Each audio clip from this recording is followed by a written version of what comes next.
Hello, my name is Pedro Chavez. I am taking Chemical Engineer Kinetics here at UTPB, December of 2025.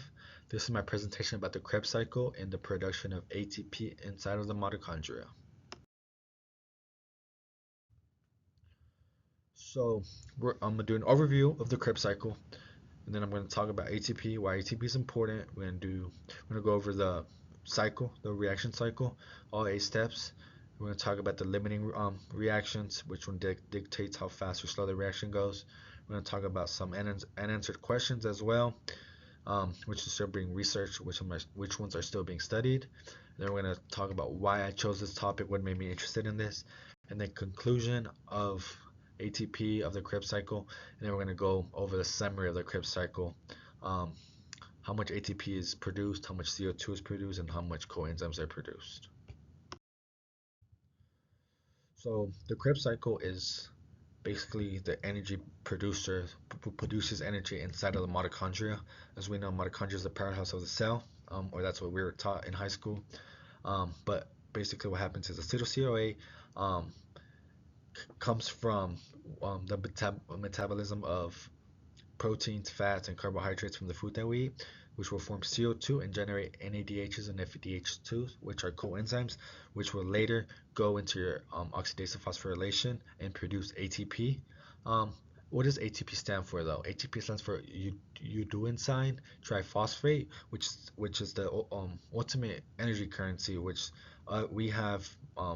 Bacteria has it, all mammals have it, and at the bottom you can see acetyl-CoA plus a coenzyme plus another enzyme plus GDP plus phosphate inorganic makes CO2, more coenzymes, a GDP which is equivalent to ATP, and then a coenzyme A.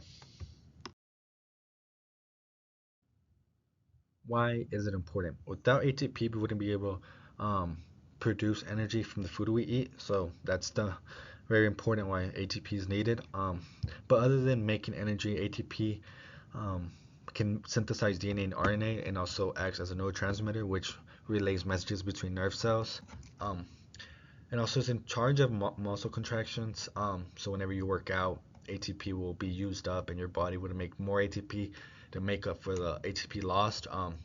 And that's how it kind of keeps homeostasis, equilibrium throughout the body.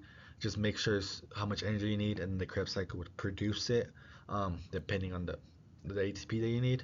But like I said, it's not just an energy producer. It also can synthesize DNA and RNA, which was really interesting to me. I didn't know that, but yeah.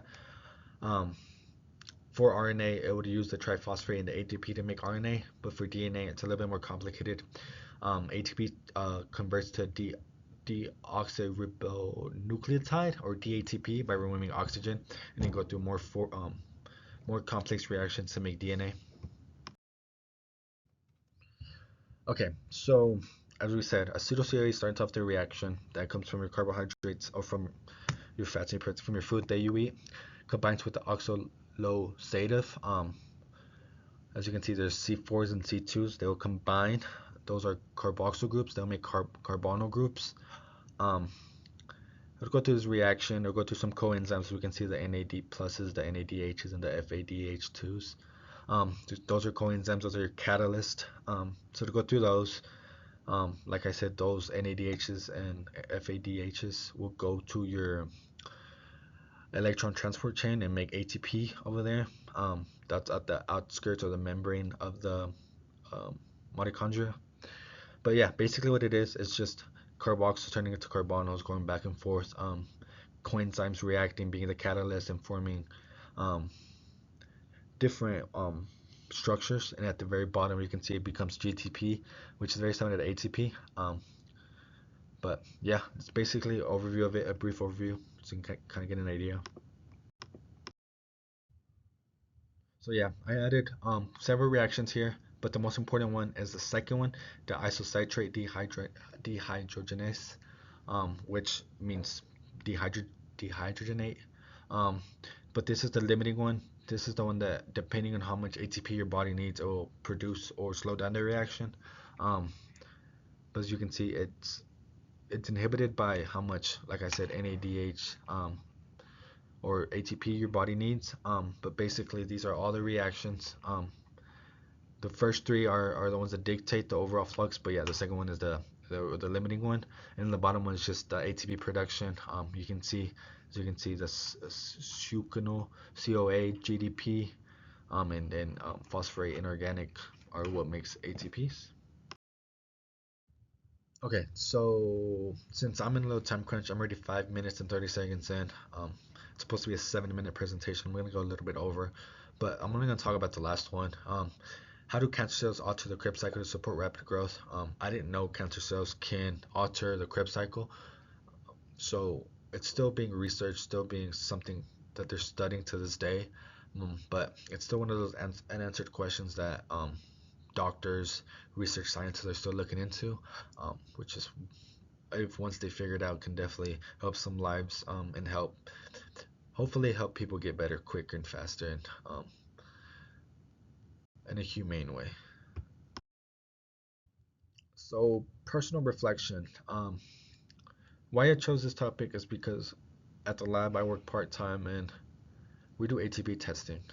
I knew ATP was, but I didn't exactly know the connection it had to our day-to-day life or the oil field. So I asked my mentor about it one day, and he showed me the Krebs cycle. Um, did a brief overview, but once I found out about this project, I knew this was a perfect time to research this, have an excuse to research this. It was very interesting to me, because I knew it's the ultimate currency between cells, but I didn't know it was a lot more than that. As we talked about, it's a neurotransmitter. It keeps your body in equilibrium. It can make DNA, RNA. So it does multiple things. So that's what was very interesting to me. That's why I went to research, and this was a perfect opportunity, especially since it has intermediate steps in it. There's catalysts in it. There's different reactions going on in a cycle. So this was a perfect time to research this. So the conclusion, the Krebs cycle in the mitochondria is ultimately what makes energy. So it's very important for your body to keep your Krebs cycle going. But as I said, cancer can alter and mess up your Krebs cycle. Once that happens, it's not good, because especially if you're sick, you need as much energy as possible for your body. So um, I didn't know that, which was really interesting. But yeah, the isocitrate dehydrogenase step, which is the second step that we were talking about in the rate reaction slide, that is what regulates the reaction of ADP depending on how much ADP your body needs. With NADH, like I said, it comes back and forth from the electron transport chain, creating ATP. But yeah, the Krebs cycle just basically shows us how life in our bodies can produce energy from the foods we eat, and turn into energy for our day-to-day life, for survival. So this is a summary of just the Krebs cycle. Like I said, there's 8 steps, 8 players. There's 3 different reductions of NADH to NADH, NAD plus to NADHs. Like those go back and forth, creating synthesizing ATP. CO2 also produced once the NADHs are produced. Um, and then on the left hand side, left bottom, we did see FAD pluses reduced to NADH2, which NAD pluses, FDA plus are coenzymes. Those are the catalysts in the reactions. And then one ATP molecule from the GTP or GTP is produced at the it's the fourth step. That's where ATP can be produced. And then one molecular of H2O is added throughout the whole reaction cycle.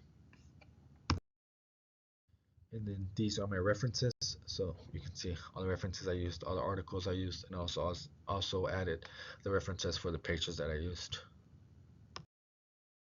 Okay, so this was my presentation about the Krebs cycle and ATP production, and the mitochondria. So thank you guys. I'll see y'all later.